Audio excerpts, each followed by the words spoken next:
歡迎收睇3月28號星期四嘅 Money Hero 日日報，我係電子泰山，同大家講一單同劏房有關嘅新聞之前想請你撳下 subscribe 先啊！日日報仲喺起步階段，希望大家唔好吝惜對我哋嘅鼓勵啊！解決劏房問題工作組計劃推行劏房登記制，為劏房 set 最低標準，取締冇登記或者唔合規格嘅所謂劣質劏房，可能包括廚廁合一嘅劏房同棺材房咁啦。有社工嘅建議，劏房最低人均居住面積唔應該低過公屋擠迫戶每人大約59尺嘅標準，即係面積仲細過半個車位啊！淘汰劣質劏房呢，表面上可以提升生活質素同安全，但係市場嘅擔心會引發連串新嘅問題。依家攞正牌做所謂嘅靚劏房，租金係咪會進一步提高呢？冇得住劣質劏房嘅市民有冇機會被逼瞓街呢？大家認為呢個計劃係咪幫到手啊？歡迎留言講下咧。一個香港金融市場嘅新發展，可能間接影響商鋪。買金一向係投資避險嘅熱門之選啦，依家想大手掃金就唔使再揾架車去抬啦。匯豐攞到證監會認可，推出黃金代幣，係首次將零售投資產品代幣化。投資者用手機 App 或者網上理財就可以交易。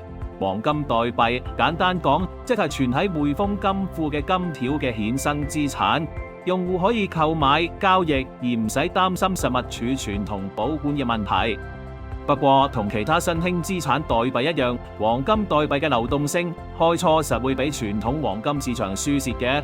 匯豐就話資產代幣化方便投資者買到更多地域嘅資產同金融資產。業界數據顯示，2023年至今，全球代幣化黃金資產嘅總值已經超過10億美元啦。黃金珠寶一向係香港零售業嘅重要支柱，今次黃金代幣化有冇機會成為香港零售業最後一根稻草呢？日本紙尿片一向受港媽歡迎，嚟緊要少個選擇咯。日本尿片製造商王子製紙宣布將會停止喺日本生產 BB 尿片，專注喺成人市場啊！集團話，因為日本人口老化，目前每年生產4億塊 BB 尿片，相比2001年最多生產7億塊，慘跌40%。呢10幾年嚟，成人尿片仲好賣過 BB 尿片。日本依家30%人口係65歲或以上，舊年80歲以上人口比例首次超過1成啊！2023年只有大約76萬個 BB 出世，係有紀錄以嚟最低啊！喂，各位家長注意咯！世衛訪問28萬個兒童同青少年，橫跨歐洲、中亞等44個地區，發現大約有16% 嘅11至15歲兒童曾經受過網絡欺凌，例如收到惡意訊息，未經同意就俾人 po 自己個樣上網等，高於4年前嘅13% 啊！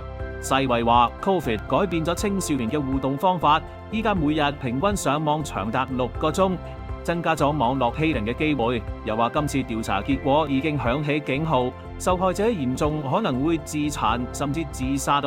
世衛建議各地政府從相關科技公司着手，改善網絡平台嘅欺凌文化。各位長假期有冇得去旅行啊？如果打算放假留喺屋企，不妨睇埋呢條片啦，整翻個滷肉飯，食完當自己去咗台灣啊嘛。今日講到呢度，下星期再見啦，拜拜。